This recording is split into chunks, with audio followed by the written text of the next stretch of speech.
What's up, everybody at EDM NYC? We're over here in Little Italy, New York. I'm here with the great Jody Wisternoff and Enoteca Di Palo. There you go. And we're sharing a nice glass of wine. It's amazing. He's about to set off his US tour that goes through when? Till May. This is actually just a one-off this weekend, and then but the tour. This is officially the beginning of the tour. Yeah, officially the beginning. Technically, you are completely right. Excellent. Yeah. And we're very pleased to have him here in the house and sharing some wine together, some wine and cheese at Di Palo's. This guy's face is amazing, by the way. Shocking. Oh, thank you. Yeah. Very sweet. And without further ado, the master.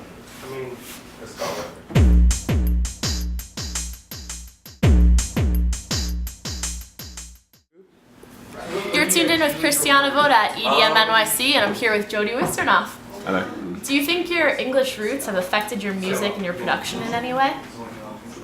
God, I mean, being from Bristol, which is quite a multicultural place, possibly the West Indian vibes have affected it when it comes to the bass lines. Do you know what I mean? So it's just kind of I wouldn't say it's very classically English as such. It's just, I'm living in America, inventive house, so thanks for that. So nice one, well done.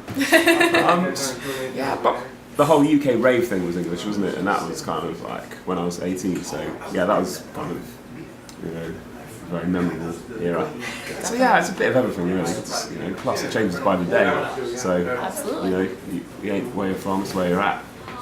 Do you prefer performing solo or as your duo, Out West? Of course I prefer playing with Nick. Yeah? It's much, it's a bit of this is lovely, both things are just have it, when you're travelling with your mate, you kind of you have all the banter, when you're up by yourself, you're lonely for most of the time, but you have the limelight to yourself, so it's a bit of both, do you know what I mean? It's give and take. It's like they both work in their own separate ways. Can you tell us a little bit about how that started, your Way Out West, duo and Way Out West? Yeah, 1993, so you probably were not even thought in your daddy's. But so just, how did that start? I can't remember that far back. I can't remember further than a week ago. But just read my bio, okay? Fair. Read his bio. Yeah, how did you get started with Andrew and Adib back in, 2012, right? Yeah. Maybe a little bit before that. There's a track I made called Lasso. I spelt it wrong as well, on purpose, by the way. So, which James was really into. So I think they'd had their eyes on me for a little while. And it was like, wicked. So down with those guys. And it's like a family now, do you know what I mean? It's almost like, at one point I was considering setting up my own label, and I'm so glad I didn't bother doing that, because it's too much work. Absolutely. And it's like, now they've kind of included me in the A&R facility, so we're kind of like, kind of the boys.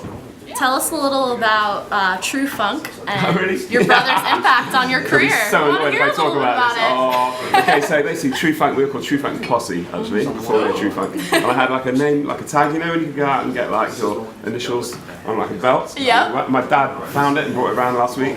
TFP, but the angle of the F is it's not kind of like 90 degrees, so it looks really stupid, but it's like, here we go, you know what I mean? So back in the day, we thought we were like Run DMC basically, or we wanted to be from the Bronx, because we saw Wild Style, which is a seminal hip hop movie, and basically everyone in England of a certain age, which is my kind of generation, were like, wow, this is what we want to be doing. We want to live in a really poor part of America and ruin up our parents' turntables. So just following on from that really. But it's good times. But my brother doesn't like to kind of be acknowledged for the fact that he used to be a rapper. I think it finds it a bit embarrassing.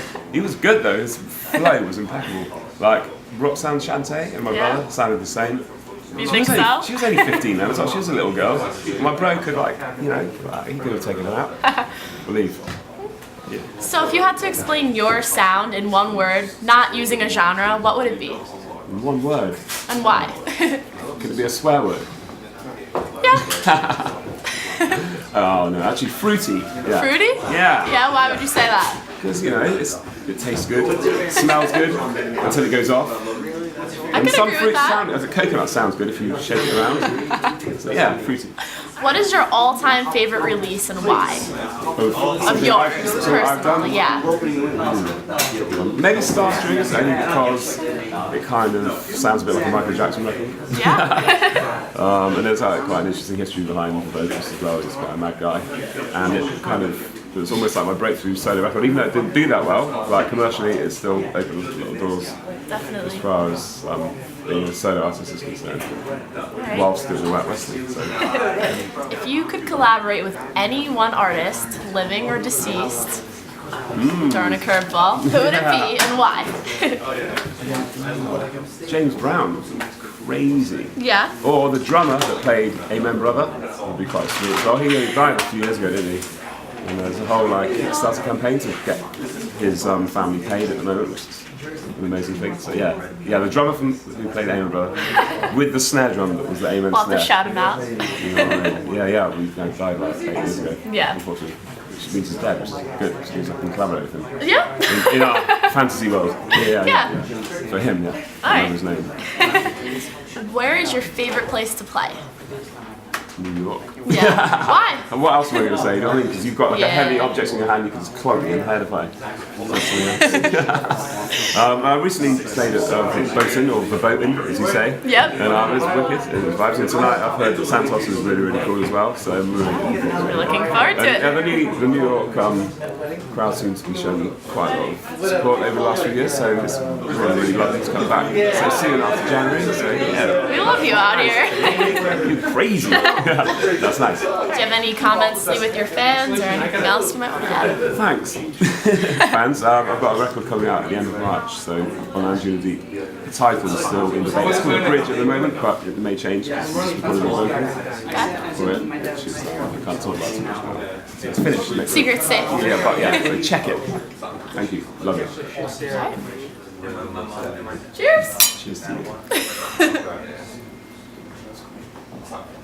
All right.